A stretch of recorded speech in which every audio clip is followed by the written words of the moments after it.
On April 20th, 1944, in a forest camp in eastern Poland, 17-year-old Zofia Kowalczyk stood before a group of 15 male partisans and said, "I want to blow up the Whistler Railway Bridge." The men stared at her for a moment. Then they started laughing. One of them, a grizzled fighter in his 40s named Stefan, shook his head and said, "Go home, little girl. This is a military operation, not a school project." Another partisan, Jerzy, added, "The bridge is impossible to attack. Soviet partisans tried last year and lost 12 men. What makes you think a schoolgirl can succeed where trained soldiers failed?" Zofia looked at them calmly and said, "Because I'm not planning a direct assault. I'm planning to walk up to the bridge at dawn, disguised as a laundry delivery worker, plant explosives while the guards think I'm bringing them clean uniforms, and detonate when the 6 a.m. ammunition train crosses. The Germans won't suspect me because I'm 17 and female. They'll see exactly what you see, a harmless schoolgirl, and that dismissal will kill them." The laughter stopped. The partisan commander, Tomasz Wojcik, a 38-year-old former Polish army officer, leaned forward and said, "Explain." Zofia pulled out a hand-drawn map of the bridge and its surroundings. The Whistler Bridge is 200 meters long, steel construction, spans the river 15 kilometers east of here. It's the main supply route for German forces on the Eastern Front. Trains carrying ammunition, fuel, equipment, and troops cross it 6 to 8 times daily. It's guarded by approximately 30 German soldiers, with machine gun nests at both ends, searchlights, and regular patrols. A direct assault would be suicide. We'd be cut down in open ground before we got close. But the Germans receive supply deliveries from local villages twice a week. Food, laundry, occasionally entertainment. The guards check papers but don't search the deliveries thoroughly because they're routine, expected, and brought by civilians they consider harmless, mostly women and elderly men. Tomasz studied the map. "You're proposing we pose as a delivery group." Zofia nodded. 3 women, including me, will carry laundry baskets with explosives hidden inside. 12 men will pose as laborers and assistants, carrying tool crates with more explosives and weapons. We approach at 5:30 a.m. during shift change, when guards are tired and least alert. We plant explosives on the bridge supports while the women distract the guards with the delivery. We retreat to the forest 250 meters away. At 6 a.m., when the ammunition train crosses, we detonate. The bridge collapses. The train goes into the river. The ammunition explodes. We destroy a critical supply line and a major ammunition shipment in one operation. Stefan shook his head. "It's insane. If they discover the explosives before you retreat, you're all dead. If the timing is wrong, you miss the train. If the disguise fails, they shoot you at the checkpoint. This is a crazy plan from a crazy schoolgirl." Zofia looked at him directly. "You're right. I'm 17. I'm a schoolgirl. Or I was, before the Germans killed my parents and destroyed my country. And yes, the plan is risky. Every operation is risky. But this bridge is the most valuable target within 50 kilometers. Destroying it would cut German supply lines for months. And my plan has a better chance of success than a direct assault, which is guaranteed suicide. The Germans don't expect partisans to walk up to them at dawn, pretending to deliver laundry. That's the advantage. They'll see women and laborers, not soldiers. They'll see a routine delivery, not an attack. And by the time they realize what's happening, the explosives will be planted and will be gone. The bridge will be destroyed. The train will be destroyed. And we'll all survive. Unless you have a better plan, this is the one that works." The room was silent. Tomasz looked at the map, then at Zofia, then at his men. "If we approve this, you understand you'll be leading the operation. You planned it. You command it. Can you do that?" Zofia said, "Yes." Tomasz said, "Most of these men are twice your age. They've been fighting since the invasion. They won't want to follow a 17-year-old girl." Zofia said, "Then they can stay in camp. I'll take whoever volunteers. But I'm doing this operation, with your approval or without it, because that bridge needs to be destroyed, and I'm the only one who's figured out how to do it without getting everyone killed." Tomasz smiled slightly. "You've got courage. I'll give you that. But Courage without intelligence gets people killed. So here's what we'll do. You'll lead a reconnaissance mission to the bridge. 4 people, including you. You'll gather detailed intelligence, guard patterns, shift changes, delivery schedules, structural weak points. If you come back with solid intelligence and a refined plan, we'll consider approving the operation. If you fail, you drop this idea. Agreed? Zofia said, Agreed. Give me 48 hours. Zofia Kowalczyk was born on March 8, 1927, in a small town near Lublin in eastern Poland.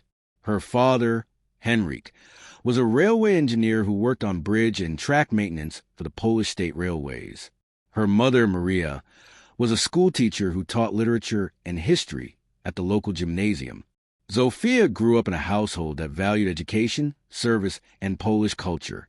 She was a bright student, curious and determined, always asking questions, always wanting to understand how things worked. Her father taught her about engineering, about bridge construction, about the mathematics of load-bearing and structural integrity. Her mother taught her about Polish history, about the partitions and occupations Poland had endured, about the importance of preserving culture and identity even under foreign rule.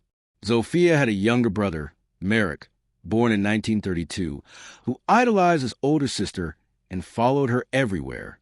On September 1st, 1939, Germany invaded Poland. Zofia was 12 years old. She watched German planes bomb her town, watched German troops march through the streets, watched the Polish flag come down, and the Nazi swastika go up. Within weeks, Poland was defeated, divided between Germany and the Soviet Union. Eastern Poland, including Zofia's town, fell under German occupation. The Nazis immediately began implementing their plan to destroy Polish culture and eliminate the Polish intelligentsia. Schools were closed. Universities were shut down. Teachers, professors, doctors, lawyers, engineers, anyone with education or influence were targeted for arrest. Underground resistance networks formed immediately, running secret schools, printing banned newspapers, organizing sabotage operations. Zofia's mother joined the Underground Education Network, teaching banned Polish history and literature in secret classes held in private homes. Zofia attended these classes, continuing her education despite the occupation. In November 1942, when Zofia was 15, her father was arrested. The Germans were conducting mass arrests of railway workers, suspecting sabotage operations against German supply trains. Henryk Kowalczyk hadn't been involved in sabotage, but the Germans didn't care. They arrested him along with dozens of other railway workers, sent them to a labor camp in Germany. In March 1943, Zofia's family received notification that Henryk had died in the camp. No details, no explanation, just a brief notice that he was dead. Zofia's mother was devastated, but channeled her grief into resistance work. She intensified her underground teaching, began hiding Jewish families who'd escaped from ghettos, smuggle food, and forge papers to people in hiding. She told Zofia, "The Germans want to erase us. They want to eliminate our culture, our history, our people. The only way to fight back is to preserve what they're trying to destroy. Every child I teach, every family I hide, every book I save, that's resistance. That's how we win." On March 15th, 1943, the Gestapo raided their home. Someone had informed on Maria's underground activities. Gestapo agents burst through the door at 4 a.m., searching for evidence of resistance work. They found banned books, forged identity papers, lists of students in the underground school network. They arrested Maria immediately. Zofia, now 16, and 12-year-old Marek escaped through a back window while the Gestapo were searching the front rooms. They ran into the forest behind their house and hid. They never saw their mother again. 2 weeks later, they learned through underground networks that Maria Kowalczyk had been executed by a firing squad for anti-German activities. Zofia and Marek were orphans. Their father was dead in a labor camp. Their mother was executed by the Gestapo. They had no home, no family, no future under German occupation. They had 2 choices: surrender and likely be sent to labor camps themselves, or join the resistance and fight back. Zofia chose to fight. She made contact with a partisan unit operating in the forest near Lublin, a group of about 20 fighters affiliated with the Polish Home Army, the Army of Krajowa. She brought Marek with her. The partisan commander, Tomasz Wojcik, was initially reluctant to accept a 16-year-old girl and a 12-year-old boy. But Zofia convinced him. I can read and write in Polish, German, and Russian. I can navigate using maps and compasses. My father taught me about railway engineering and bridge construction. My mother taught me about organization and teaching. I can shoot. My father taught me to hunt. I'm not asking to be protected. I'm asking to fight. And my brother can be a runner and messenger. We're not liabilities. We're assets. Use us. Tomasz agreed to a trial period. If they proved useful, they could stay. If they became liabilities, they'd be sent to a safe house in a village. Zofia proved herself quickly. She was smart, fearless, and learned fast. She participated in ambushes on German patrols, helped plan sabotage operations against railway lines, served as a scout and intelligence gatherer. She could move through villages without attracting suspicion because she looked like an ordinary teenage girl. German soldiers saw her and dismissed her as harmless, never suspecting she was gathering intelligence on their movements and defenses. Marek became an excellent runner, carrying messages between partisan units, moving through forests and villages with the speed and invisibility of a child. Over the course of 1943 and early 1944, Zofia participated in dozens of operations. She proved she was as capable as any of the male fighters, often more so, because she could think strategically and plan operations with precision. But despite her proven capabilities, most of the male partisans still saw her as the girl, the kid, someone to be protected rather than taken seriously as a fighter or leader. They gave her assignments but never command. They listened to her suggestions but rarely implemented them. They respected her courage but dismissed her judgment. It frustrated Zofia intensely. She was tired of being underestimated, tired of being given minor roles when she knew she was capable of more. She wanted to lead. She wanted planned major operations. She wanted to prove that age and gender were irrelevant to capability. And in April 1944, when she identified the Whistler Railway Bridge as a high-value target, she decided this would be her opportunity. She would plan the operation, present it to the unit, and force them to take her seriously. Even if they called her crazy, even if they laughed, she would prove them wrong. The Whistler Railway Bridge was a critical piece of German infrastructure in eastern Poland. It was 200 meters long, steel truss construction, spanning a river that was too deep and fast to ford. It carried the main railway line connecting German-occupied Poland to the Eastern Front, where German forces were fighting Soviet armies.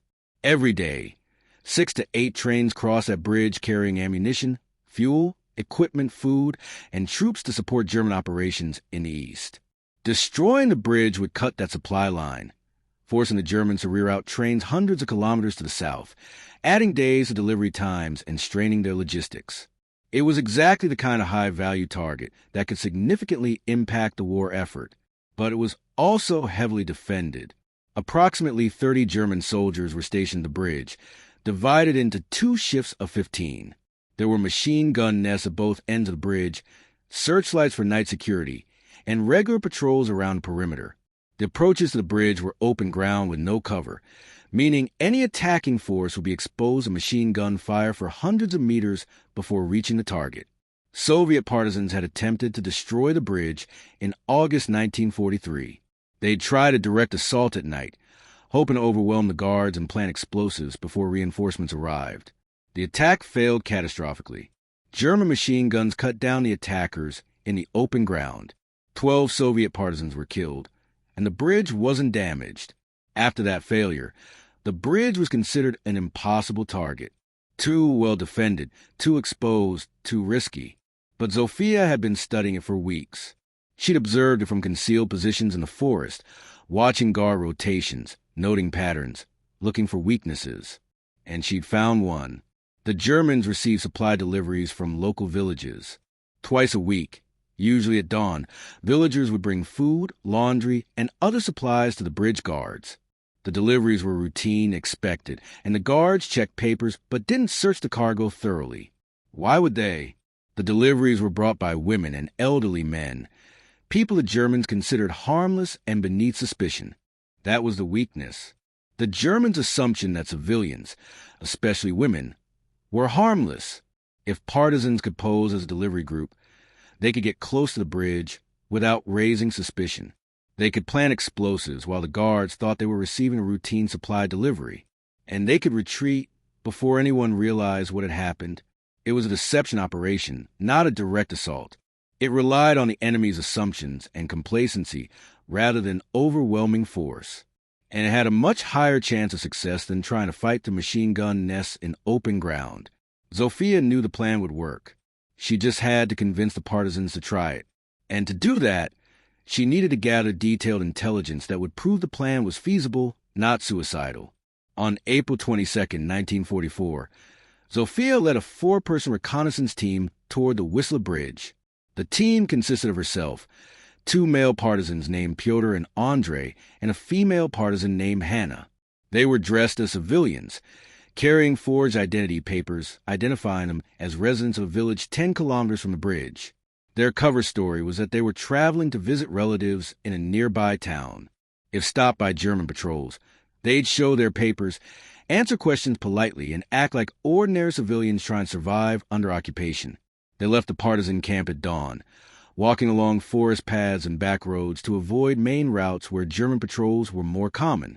By mid-morning, they reached a position in the forest approximately 400 meters from the bridge, with a clear view of the structure and the guard posts. They spent the next 24 hours observing. Zofia had brought binoculars, a notebook, and a camera, a small Leica that had belonged to her father, which she'd hidden when the Gestapo raided their home. She photographed the bridge from multiple angles, documenting the structure, the guard positions, the approaches. She noted the guard rotation times. Shift change occurred at 6 a.m. and 6 p.m., with 15 soldiers on duty during each shift. She counted the machine gun positions. For nests total, 2 at each end of the bridge, positioned to cover the approaches. She observed the patrol patterns. Guards conducted perimeter checks every hour, walking the length of the bridge, and checking the supports for sabotage, and she watched for supply deliveries. On the morning of April 23rd, at 5:45 a.m., a supply delivery arrived. 2 women and an elderly man approached the bridge carrying baskets of laundry and food. The guards at the checkpoint checked their papers, glanced at the baskets, and waved them through. The delivery group walked onto the bridge approach, handed the supplies to the guards, chatted briefly, and left. The entire interaction took less than 10 minutes. The guards were relaxed, casual, clearly viewing the delivery as routine and unthreatening. Zofia watched through binoculars and smiled. This was exactly what she predicted. The guards didn't search the baskets thoroughly. They didn't suspect the delivery group of being anything other than what they appeared to be, villagers bringing supplies. If those baskets had contained explosives instead of laundry, the guards would never have known until it was too late. The weakness was confirmed. The plan was feasible. Zofia also observed the train schedule. Over the 24 hours of observation, she saw 3 trains cross the bridge, a troop transport at 6:15 a.m., a supply train at 2:30 p.m., and what appeared to be an ammunition train at 9:45 p.m. She needed to confirm the schedule for the ammunition trains, which were the highest value targets. Through contact in the Underground Railway Workers Network, she confirmed that a regular ammunition shipment crossed the bridge every morning at 6 a.m., heading east to supply German forces on the front lines. That was the target. Destroy the bridge while the ammunition train was crossing, and they'd eliminate both the infrastructure and a major ammunition shipment in one operation. Zofia also assessed the bridge structure itself. Her father had been a railway engineer, and he'd taught her about bridge construction. She knew that steel truss bridges like this one had critical load-bearing points, the main supports at each end and the central pier in the middle of the span. If you destroyed those supports, the entire bridge would collapse. She identified the exact points where explosives would need to be placed for maximum effect: the base of the eastern support, the base of the western support, and, if possible, the central pier. Destroying all 3 would guarantee total collapse. Destroying even 2 would likely cause catastrophic failure. On April 24th, the reconnaissance team returned to the partisan camp. Zofia had detailed maps, photographs, guard schedules, patrol patterns, structural assessments, and train schedules. She had everything needed to plan the operation down to the minute. She presented her findings to Tomasz and the partisan unit that evening. On April 25, 1944, the partisan unit met to decide whether to approve Zofia's bridge operation. Zofia laid out her intelligence on a makeshift table in the forest camp. Maps, photographs, schedules, structural diagrams. She explained the plan in detail. We'll assemble a team of 15, 3 women and 12 men. The women, including me, will pose as laundry workers bringing clean uniforms and linens to the bridge guards. We'll carry large baskets with laundry on top and explosives hidden underneath. The men will pose as laborers and assistants, carrying tool crates and supply boxes with more explosives and weapons concealed inside. We'll approach the bridge at 5:30 a.m. on May 15th, during the morning shift change. That's when the guards are most tired and least alert. We'll pass through the checkpoint using forged papers identifying us as workers from a nearby village. Based on my observation, the guard will check papers but won't search the cargo thoroughly because supply deliveries are routine and expected. She continued, once we're past the checkpoint, the women will distribute laundry to the guards, keeping them distracted and occupied. While that's happening, the men will move to the bridge supports, posing as maintenance workers checking for structural damage. They'll plant TNT charges on the eastern support, the western support, and if possible, the central pier. We'll use Soviet-supplied explosives with remote detonators. Once the charges are placed, we'll run detonation wires to a firing position 250 meters away, hidden in the tall grass near the forest edge. The entire placement operation should take no more than 15 minutes. We'll withdraw casually, not rushing, because rushing attracts suspicion. By 6 a.m., we'll be in position at the firing point. The ammunition train is scheduled to cross at 6 a.m. When the train is on the bridge, we detonate.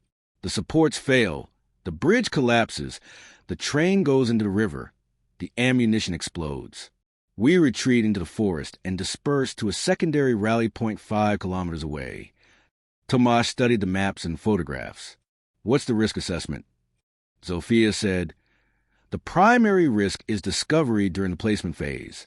If the guards realize we're planting explosives, we'll be trapped in open ground and we'll have to fight our way out. That's why the distraction is critical. The women need to keep the guards focused on the delivery, not on what the men are doing under the bridge. The secondary risk is timing. If we detonate too early, we miss the train. Too late, and the train is past the bridge. We need precise timing, which means we need confirmation of the train schedule on the day of the operation. I have contacts in the railway workers' network who can confirm the schedule the night before. The tertiary risk is escape. If we're too slow withdrawing, German reinforcements could cut off our retreat. That's why we're dispersing into the forest and rallying at a secondary location rather than returning directly to this camp. Stefan, the partisan who called her a crazy schoolgirl, spoke up. What about reprisals? The Germans will execute civilians in retaliation. Are you prepared for that? Zofia's face hardened. The Germans execute civilians constantly, with or without provocation. They murder my mother for teaching children to read Polish. They worked my father to death in a labor camp for being a railway engineer. They're exterminating entire villages, entire populations. If we stop fighting because they murder innocents in retaliation, then they win. That's exactly what they want, for us to be paralyzed by guilt while they destroy our country. Yes, there will be reprisals. Yes, innocent people will die, and I'll carry that guilt for the rest of my life. But this bridge is a critical supply line. Destroying it will disrupt German operations on the Eastern Front, which means fewer Polish and Soviet soldiers will die fighting them. The strategic value outweighs the cost. It has to, because if it doesn't, then we might as well surrender now. The room was silent. Tomasz looked at his men. Opinions? Pyotr, one of the partisans who'd gone on a reconnaissance mission, said, her intelligence is solid. The plan is feasible. It's risky, but it's not suicidal. I think it can work. Andrei agreed. The disguise approach is smart. The Germans won't expect it. That's our advantage. Jerzy, one of the older partisans, said, I still think it's insane to follow a 17-year-old girl into an operation this dangerous." Zofia looked at him. "Then don't volunteer. Stay in camp. I'll take the people who trust the plan." Tomasz raised his hand for silence. "I'm approving the operation. Zofia will lead it. She planned it. She scouted it. She's earned the right to command it. Anyone who doesn't want to follow her can stay here. But I'm going, because this plan is good, and because she's proven she knows what she's doing. We have 3 weeks to prepare. Zofia, you'll select your team, coordinate logistics, and conduct rehearsals. I want this operation executed flawlessly." "Understood." Zofia nodded. "Understood." Over the next 3 weeks, Zofia prepared for the operation with meticulous precision. She selected her team carefully. Hannah and Christina would be the other 2 women posing as laundry workers. Both were experienced partisans in their 20s who could handle weapons and stay calm under pressure. The 12 men included Tomasz, Pyotr, Andrei, and 9 others who volunteered for the mission. Zofia assigned specific roles to each person: who would carry which explosives, who would plant charges on which supports, who would run the detonation wires, who would handle security if something went wrong. She obtained the explosives through underground networks. Soviets applied TNT, enough to destroy the bridge supports, along with remote detonators and firing wire. She coordinated with local villagers to obtain the disguises: simple dresses and headscarves for women, workers' clothes for men, large wicker baskets for carrying laundry, wooden crates for carrying tools. She rehearsed the operation repeatedly. The team practiced the approach, walking in formation as a delivery group would, maintaining the appearance of casual civilians rather than soldiers. They practiced the placement, timing how long it took to attach explosives to simulated bridge supports, refining the process until they could do it in under 15 minutes. They practiced withdrawal, moving quickly but not running, maintaining the appearance of normalcy even while retreating from a target. Zofia drilled them on contingency plans. What to do if they were stopped at the checkpoint. What to do if guard became suspicious during placement. What to do if they were discovered before detonation. What to do if explosives failed. She wanted everyone to know exactly what to do in any situation, so there would be no hesitation, no confusion, no panic. She also coordinated with the Railway Workers' Resistance Network to confirm the ammunition train schedule. A railway worker named Carol, who worked at a station 20 kilometers west of the bridge, had access to train schedules. He confirmed that an ammunition train was scheduled to cross the Whistler Bridge at 6 a.m. on May 15th, heading east. He'd send a messenger to the partisan camp on the evening of May 14th to confirm the schedule hadn't changed. That confirmation would be Zofia's final go/no-go decision point. If the train was confirmed, the operation proceeded. If the schedule changed, they'd abort and wait for the next opportunity. On the evening of May 14th, 1944, Carol's messenger arrived at the partisan camp with confirmation. The ammunition train was on schedule for 6 a.m. on May 15th. The operation was go. Zofia gathered her team for a final briefing. 15 partisans sat in a circle in the forest clearing, listening as she went through the plan one last time. We leave at 4:30 a.m. We approach the bridge at 5:30 during shift change. Women go through the checkpoint first, then the men. We plant explosives on the eastern and western supports, and the central pier if we have time. We withdraw by 5:50 a.m. We're in firing position by 6 a.m. The train crosses at 6 a.m. We detonate when the train is on the bridge. We retreat into the forest and rally at the secondary location. Questions? Stefan asked. What if the guards search the baskets? Zofia said, then we fight our way out. Everyone is armed. If the disguise fails, we switch to direct assault. It's not the preferred option, but it's the backup plan. Pyotr asked, what if the explosives don't detonate? Zofia said, we have backup detonators. If the remote firing fails, someone will have to go back and detonate manually. That's a suicide mission, so we'll only do it if there's no other option. Tomasz asked, what if you're killed during the operation? Who takes command? Zofia said, you do, but I'm not planning to get killed. I'm planning to destroy that bridge, kill every German on it, and walk away alive. And so are all of you. She looked around the circle at the faces of her team. Men twice her age, veterans of dozens of operations, hardened fighters who'd seen friends die and villages burned. And they were looking at her, waiting for her orders, trusting her plan. She said, "Tomorrow at dawn, we're going to do something the Germans think is impossible. We're going to walk up to their bridge, plant explosives under their noses, and destroy a critical supply line. They won't expect it because they think we're just villagers, just women doing laundry, just laborers doing work. They think we're harmless. That's their fatal mistake. We're not harmless. We're partisans. And tomorrow, we're going to prove that underestimating us is the last mistake they'll ever make. Get some rest. We move in 6 hours." At 4:30 a.m. on May 15th, 1944, the team left the partisan camp and began moving toward the Whistler Bridge. The sky was still dark, with only the faintest hint of dawn on the eastern horizon. They walked in a loose group, maintaining the appearance of civilians traveling together rather than a military unit. Sophia, Hannah, and Christina wore simple dresses and headscarves, carrying large wicker baskets filled with laundry. Hidden beneath the clean linens were packages of TNT detonators and firing wire.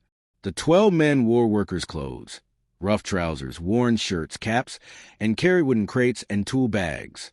Inside the crates were more explosives, weapons, and equipment. Everyone was armed with pistols and grenades hidden under their clothes. If the disguise failed, they'd fight.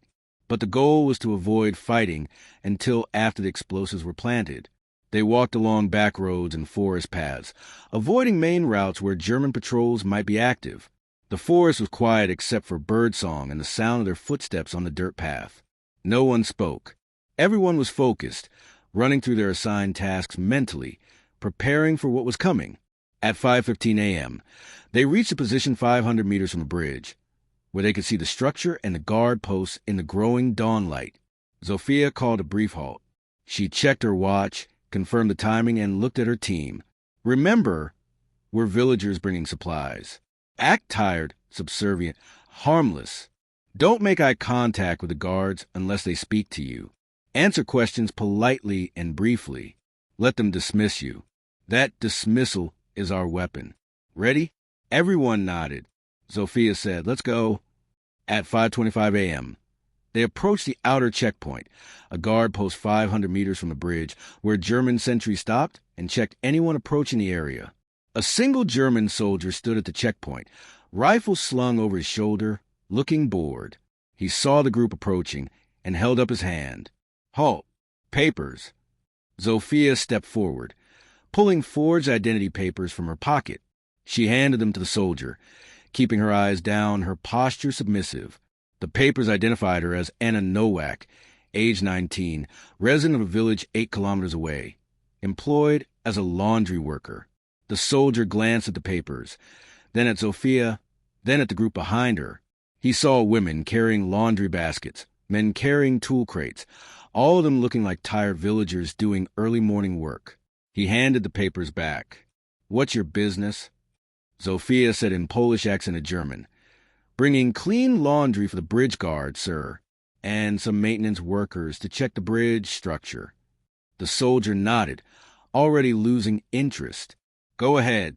Don't waste time." Sophia took her papers, nodded respectfully, and walked past the checkpoint. The rest of the team followed. First obstacle cleared.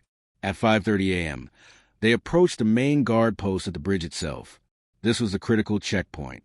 There were 4 German soldiers here, including an officer, a lieutenant who commanded the bridge security detail. The lieutenant stepped out of the guard post as the group approached. He was in his 30s, with the sharp, suspicious eyes of someone who took his job seriously. He looked at the approaching group and called out, "Halt! Identify yourselves." Sophia stepped forward again, showing her papers. "Laundry delivery, sir. We bring clean uniforms and linens for your men, and maintenance workers to inspect the bridge supports." The lieutenant took her papers, examined them carefully, then looked at her face. "You're not the regular delivery girl." Sophia's heart was pounding, but she kept her voice steady. "The regular girl is sick, sir. I'm covering her route today." The lieutenant looked at the laundry baskets. "Show me." Sophia opened her basket, revealing neatly folded uniforms and linens on top. The lieutenant glanced inside, saw laundry, and didn't search deeper. He looked at the men. "And you? What maintenance?" Tomasz stepped forward. "Routine inspection, sir. Checking for structural damage after the spring floods.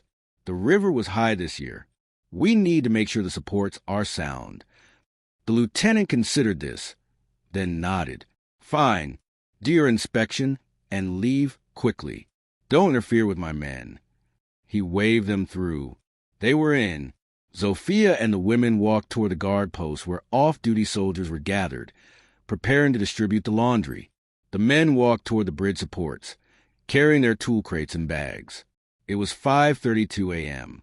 They had less than 30 minutes to plant the explosives, run the detonation wires, and withdraw before the 6 a.m. train arrived. Zofia approached a group of German soldiers and smiled politely. "Clean uniforms, gentlemen. Where would you like them?" The soldiers pointed to a storage area inside the guard post. Zofia and the women began carrying baskets inside, moving slowly, chatting with the guards, keeping them distracted and occupied. Meanwhile, Tomasz and the men reached the eastern bridge support. They set down their tool crates and began inspecting the structure, which meant attaching TNT charges to the base of the support. They worked quickly but carefully, using pre-measured charges that Zofia had prepared during rehearsals. Each charge was wrapped in cloth to muffle any sounds and attached to the steel support beams with wire. At 5:38 a.m., the first set of charges was in place on the eastern support. Pyotr and Andrei moved to the western support, carrying more explosives in their tool bags. They repeated the process, attaching charges to the base of the western support while pretending to inspect the structure for damage. A German guard walked past, glanced at them, and called out, "What are you doing?" Tomasz, speaking in fluent German, replied, "Checking for cracks and corrosion, sir. The spring floods put a lot of stress on these supports. We need to make sure they're safe." The guard nodded, satisfied with the explanation, and continued his patrol. He walked right past explosives that would kill him in 20 minutes. At 5:42 a.m., the second set of charges was in place on the western support. Two partisans, Jerzy and Marek, not Zofia's brother, but another partisan with the same name, moved to the central pier in the middle of the bridge span. This was the riskiest placement because it was more visible, but it was also the most critical. If they could destroy the central pier, the bridge would definitely collapse. They climbed down to the pier base, working under the bridge deck, where they were less visible from the guard posts. They attached the final set of charges to the pier supports. At 5:45 a.m., all explosives were in place. Now they needed to run the detonation wires from the charges to the firing position 250 meters away. Two partisans, Stefan and Carol, began unreeling firing wire from spools hidden in their tool bags. They ran the wire along the ground, through the tall grass at the edge of the bridge approach, toward the forest. The wire was thin and dark, nearly invisible in the dim dawn light. They worked quickly, unreeling hundreds of meters of wire, connecting it to the detonators on each set of charges. At 5:48 a.m., the wires were connected. The explosives were armed. The trap was set. Now they needed to withdraw. Zofia finished distributing laundry to guards, thanked them politely, and picked up her empty basket. Hannah and Christina did the same.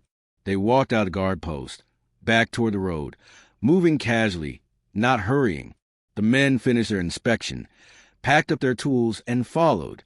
They walked past the guard post, past the checkpoint, onto the road leading away from the bridge. The German lieutenant watched them leave, but didn't stop them. They were just villagers who delivered laundry and done some maintenance work. Harmless, unimportant, beneath suspicion. At 5:50 a.m., the team was 200 meters from the bridge, walking along the road toward the forest. At 5:55 a.m., they reached the forest edge and moved into the trees, out of sight from the bridge. They reached the firing position, where Stefan and Carol had set up the detonator connected to the firing wires. Everyone took cover behind trees and in depressions in the ground. Zofia checked her watch. 5:58 a.m. 2 minutes until the train was scheduled to cross. At 5:59 a.m., they heard the train whistle in the distance.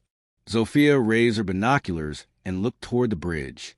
The train was approaching from the west, a long line of freight cars pulled by a heavy locomotive. She could see German soldiers on the bridge, going about their morning routines, completely unaware that they were standing on top of enough explosives to vaporize them.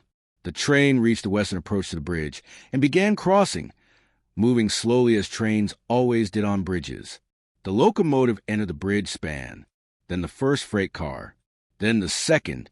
Zofia watched through binoculars, calculating. She needed the train to be fully on the bridge when they detonated, so the maximum number of cars would go into the river. At 6 a.m. exactly, the locomotive was halfway across the bridge.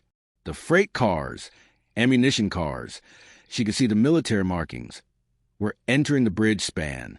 She lowered the binoculars and looked at Stefan, who had his hand on the detonator. She said, "Now!" Stefan pushed the detonator plunger. For a split second, nothing happened. Then the world exploded. 3 massive explosions erupted simultaneously at the eastern support, the western support, and the central pier. The steel supports disintegrated, shredded by the TNT blasts. The bridge deck, suddenly unsupported, collapsed. The center span fell into the river, taking the train with it. The locomotive plunged into the water, followed by the freight cars, each one crashing down in a cascade of metal and destruction. Then the ammunition exploded. The freight cars were carrying artillery shells, mortar rounds, small arms ammunition, and explosives. When they hit the water and ruptured, the ammunition detonated in a massive secondary explosion that sent a fireball hundreds of meters into the air. The shock wave from the explosion rattled the trees where the partisans were hiding 250 meters away. Debris rained down. Pieces of the bridge, pieces of the train, pieces of the German soldiers who'd been on the bridge when it collapsed. The explosion continued for several minutes as ammunition cooked off in the wreckage. Zofia watched through binoculars, assessing the damage. The bridge was completely destroyed. The center span was gone, collapsed into the river. The eastern and western approaches were damaged and unstable. The train was obliterated, burning wreckage scattered across the river. And the German soldiers who'd been on the bridge, the guards who'd waved them through, who'd accepted the laundry delivery, who'd watched the maintenance workers inspect the supports, were dead, killed instantly when the bridge collapsed, or killed in the secondary explosions, or drowned in the river. Zofia felt no satisfaction, no triumph, just a cold, grim acknowledgement that the mission was successful. The bridge was destroyed. The train was destroyed. The supply line was cut. And her team was alive. She lowered the binoculars and said, "Move! We need to be 5 kilometers away before German reinforcements arrive." The team dispersed into the forest, moving in different directions as planned, making it harder for German forces to track them. They would rally at a secondary location 5 kilometers to the east, a clearing deep in the forest where they'd cache supplies and establish an emergency camp. Zofia moved to the forest with Hannah and Christina, navigating by compass, moving quickly but carefully. Behind them, they could hear the sound of chaos at the bridge, shouting, vehicle engines, the continued explosions as ammunition burned. By 6:30 a.m., they reached the rally point. Over the next hour, the rest of the team arrived in small groups. Tomasz arrived with Pyotr and Andrei. Stefan arrived with Jerzy and Carol. By 7:30 a.m., all 15 partisans were accounted for. 0 casualties. The mission was a complete success. Within hours, German reinforcements arrived at the destroyed bridge. Wehrmacht engineers, Gestapo investigators, and security forces swarmed the site, trying to understand what had happened. The scene was catastrophic. The bridge was gone, collapsed into the river in twisted wreckage. The ammunition train was destroyed, burning debris scattered across the water and the riverbanks. Bodies of German soldiers were pulled from the wreckage. 16 guards who'd been on the bridge when it collapsed, plus 24 more who'd been on the train. Engine crew, guards, transport personnel. Total casualties: 40 German soldiers killed. The Gestapo investigation quickly determined it was sabotage.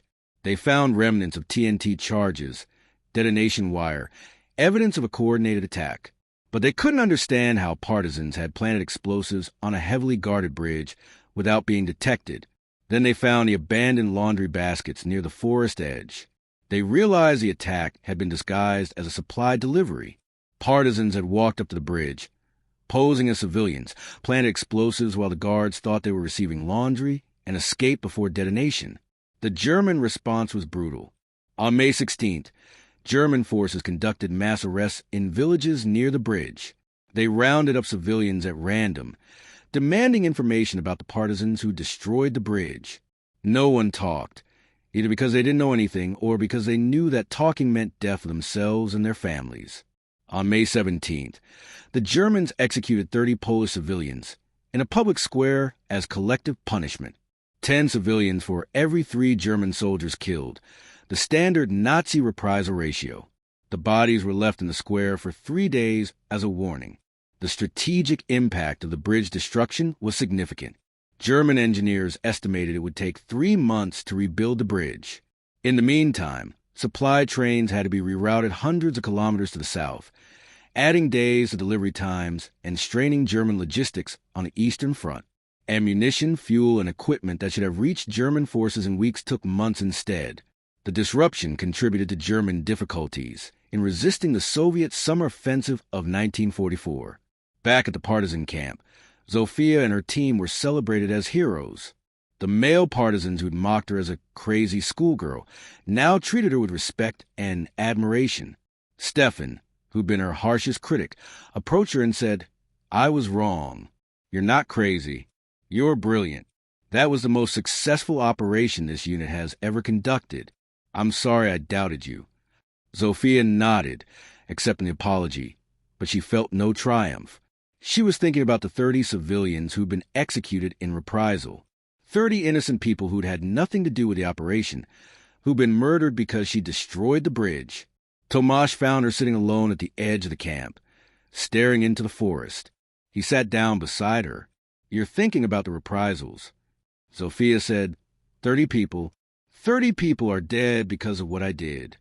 Tomasz said, 30 people are dead because the Germans murdered them. You didn't kill them. The Germans did. And those 30 people are part of the hundreds of thousands of Germans have killed in this occupation. If we stop fighting because they murder innocents in retaliation, then they win. That's what they want, for us to be paralyzed by guilt, too afraid to act. Zofia said, "But I gave him the excuse. I destroyed the bridge, and they killed 30 people in response." Tomasz said, "You destroyed a bridge that was supplying German forces who are killing Polish and Soviet soldiers on the Eastern Front. The ammunition that burned in that train won't kill our people now. The supplies that can't cross that bridge won't support German operations. You saved lives by destroying that bridge. More lives than were lost in the reprisals. That's the terrible mathematics of resistance warfare. Every action has a cost, but inaction has a cost too. If we don't fight, the Germans win. They occupy our country. They exterminate our people. They erase our culture. The cost of surrender is higher than the cost of resistance.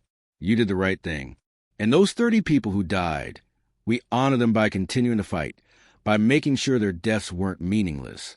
We honor them by winning." Zofia understood the logic. She accepted the necessity. But the guilt stayed with her anyway. It would stay with her for the rest of her life. Every person killed in reprisal for her operations, every civilian caught in the crossfire, every innocent life lost because she'd chosen to fight, she would carry those deaths with her always. But she would also carry the knowledge that fighting was necessary, that resistance was the only option, that surrender meant the death of everything her parents had fought to preserve. So she would continue. She would lead more operations. She would destroy more targets. And she would accept the cost, because the alternative was worse. Over the following months, from May to August 1944, Zofia led multiple operations. She planned and executed ambushes on German convoys, sabotage attacks on railway lines, raids on supply depots. Every operation was successful. Every operation was planned with the same meticulous precision she'd used for the bridge attack. She became known as one of the most effective partisan commanders in the region, respected by her unit and feared by the Germans. The Gestapo put a price on her head, 10,000 Reichsmarks for information, leading to the capture of the partisan leader known as the Schoolgirl Commander. But they never found her. She moved through the forests and villages like a ghost, striking targets and disappearing before German forces could respond. In August 1944, Soviet forces launched a massive summer offensive, pushing German armies back across eastern Poland. The region where Zofia's partisan unit operated was liberated by Soviet and Polish forces in late August. The German occupation ended. After 5 years of occupation, eastern Poland was free. But liberation didn't mean freedom. The Soviet forces that drove out the Germans immediately established their own occupation. Poland was liberated from Nazi control only to fall under Soviet control. The Soviet NKVD, the secret police, began arresting members of the Polish Home Army, viewing them as threats to Soviet dominance and potential opposition to the communist government the Soviets were installing. In September 1944, Zofia was arrested by NKVD agents. She was accused of anti-Soviet activities and bourgeois nationalism, standard charges used against Polish resistance fighters who'd fought the Germans but weren't loyal to the Soviet Union. She was sentenced to 5 years in a labor camp and sent to Siberia. Her brother Marek, who'd been serving as a messenger for the partisan unit, managed to escape arrest. He fled west, eventually reaching the United Kingdom, where he settled with other Polish refugees. Zofia spent 2 years in Soviet labor camps, from 1944 to 1946, enduring brutal conditions, forced labor, and constant surveillance. She was released in 1946 as part of general amnesty and returned to Poland. She found a country that had been liberated but was now under Soviet control, where the communist government persecuted Home Army veterans, where speaking about resistance service could get you arrested again. Zofia lived quietly for the next 43 years. She found work as a teacher, like her mother had been, teaching mathematics and science at a secondary school in Lublin. She never married. She never had children. She lived alone, teaching during the day, reading at night, carrying her memories in silence. Under communist rule, she couldn't speak about her partisan service. The bridge she destroyed, the operation she led, the Germans she'd killed, all of it had to remain secret. The communist government wanted to erase the history of the Polish Home Army, to pretend that only communist partisans had fought the Germans. Zofia's heroism was inconvenient to that narrative, so it was suppressed.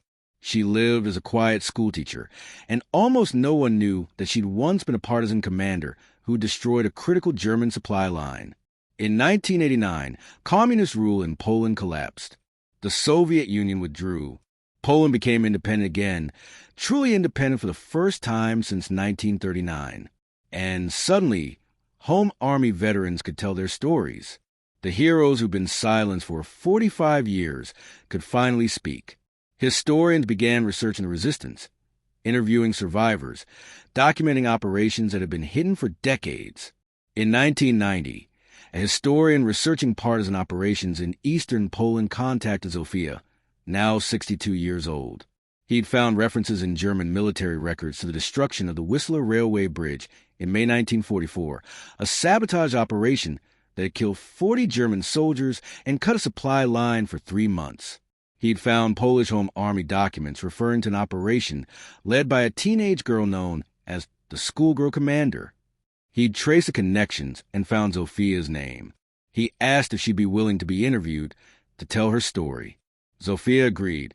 She told the historian everything, how she proposed a bridge operation and been mocked as a crazy schoolgirl, how she'd planned and led the reconnaissance mission, how she'd assembled a team of 15 partisans and rehearsed the operation for 3 weeks, how she walked up to a German checkpoint at dawn carrying explosives hidden in a laundry basket, how she planted TNT charges on the bridge supports while German guards thought she was delivering clean uniforms, how she detonated explosives at exactly 6 a.m., destroying the bridge and an ammunition train simultaneously, how all 15 partisans had survived, how 30 civilians had been executed in reprisal, how she carried that guilt for 46 years.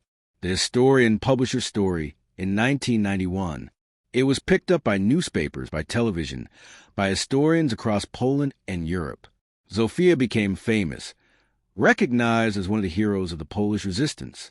In 1992, she was awarded the Virtuti Militari, Poland's highest military decoration, for extraordinary heroism in combat. She was invited to speak at schools, at universities, at memorial ceremonies. She was interviewed by journalists from around the world. In a 1993 interview, a journalist asked her, "How did you have the courage to lead that operation when you were only 17 years old?" Zofia thought for a moment, then said, "It wasn't courage, it was desperation. My parents were dead. My country was occupied. I had nothing left to lose and everything to fight for. The men in my unit called me crazy schoolgirl because I was 17 and I proposed a plan they thought was impossible.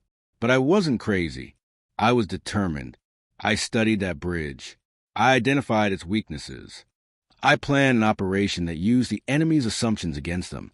The Germans underestimated me because I was young and female. My own comrades underestimated me for the same reasons. That underestimation was my weapon. I used it, and it worked. We destroyed the bridge. We killed 40 enemy soldiers. We cut a supply line for 3 months. And we all survived, not because I was special, but because I refused to accept that being young, being female, being dismissed meant I couldn't fight. I could fight. I did fight. And I won. The journalist asked, "Do you regret the civilian reprisals? The 30 people executed because of your operation?" Zofia's face showed deep pain. Every day, every single day for the past 49 years, I see their faces. I know their names. I carry that guilt with me always. But I also know that if I hadn't fought, if none of us had fought, Poland would have disappeared. The Germans would have exterminated us, erased our culture, turned our country into a German colony. The cost of resistance was terrible, but the cost of surrender would have been worse. Those 30 people who died in reprisal, I honor their memory by making sure their deaths weren't meaningless. We fought, we resisted, and we won. Poland survived. That's what their sacrifice bought. And I'll carry the weight of that sacrifice until the day I die. Zofia Kowalczyk died on November 3rd, 2005, at age 78, from complications of pneumonia. Her funeral was attended by hundreds of people, fellow resistance veterans, students she'd taught, historians, government officials, ordinary citizens who wanted to honor a hero.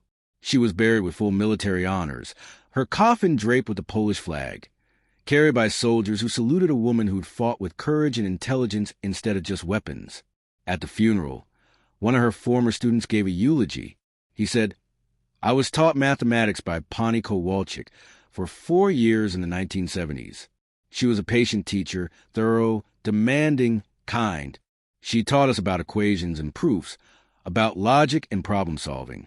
I had no idea that she'd once used that same logical thinking to plan military operations, to destroy a German bridge, to lead partisans twice her age into combat. I had no idea that the quiet woman teaching us mathematics had been one of the most effective resistance commanders in Poland. She never told us. She never boasted. She just taught mathematics and lived quietly. But now we know her story. And we understand that heroism doesn't always look like what we expect. Sometimes it looks like a 17-year-old girl with a plan that everyone calls crazy. Sometimes it looks like a teacher who carries guilt and memories in silence for 45 years. Sometimes it looks like someone who does what needs to be done, pays the cost, and lives with the consequences. Pani Kowalczyk was a hero, and we will remember her. Today, there's a memorial at the site of the Whistler Railway Bridge. The bridge was rebuilt by the Germans in 1944, destroyed again by retreating German forces in 1945, and rebuilt again after the war. But at the eastern approach, there's a plaque commemorating the partisan operation of May 15, 1944. The plaque includes the names of the 15 partisans who participated in the operation, with Zofia Kowalczyk's name at the top, identified as the operation commander. There's a quote from her 1993 interview. "They called me crazy schoolgirl because I was 17 and I proposed a plan they thought was impossible. But I wasn't crazy. I was determined. And I proved that courage doesn't acquire age, that leadership doesn't acquire permission, and that the people you dismiss as too young or too inexperienced are often the ones who will surprise you most, because they haven't learned yet that some things are impossible. So they attempt them anyway, And sometimes they succeed. Every year on May 15th, a small ceremony is held at that memorial. Fewer people attend each year as the generation that lived through the war passes away. But some still come, some still remember. And they tell the story of Zofia Kowalczyk, the 17-year-old girl who planned and led an operation that destroyed a critical German supply line, who proved that being underestimated could be a weapon, who showed that age and gender were irrelevant to capability and courage. They tell the story because it matters, because it reminds us that heroism can come from unexpected places, that the people dismissed as too young or just a girl or crazy are sometimes the ones who change history. That courage isn't about being fearless. It's about being terrified and doing what needs to be done anyway. Zofia was 17 years old. She was a schoolgirl. She was dismissed, mocked, underestimated. And she led 15 partisans to destroy a bridge at dawn, killing 40 enemy soldiers and cutting a supply line for 3 months. She proved that the people you underestimate are often the most dangerous because they're listening, they're planning, they're preparing, and when the moment comes, they act. One bridge at a time, one operation at a time, one dismissed teenager at a time, until the occupation ends and freedom returns. That's the lesson of Zofia Kowalczyk. That's the lesson of every young person who's ever been told they're too young, too inexperienced, too naive to make a difference. You're not too young. You're not incapable. And you're not crazy for believing you can change things. You're just willing to attempt what others think is impossible. And sometimes that's exactly what the world needs.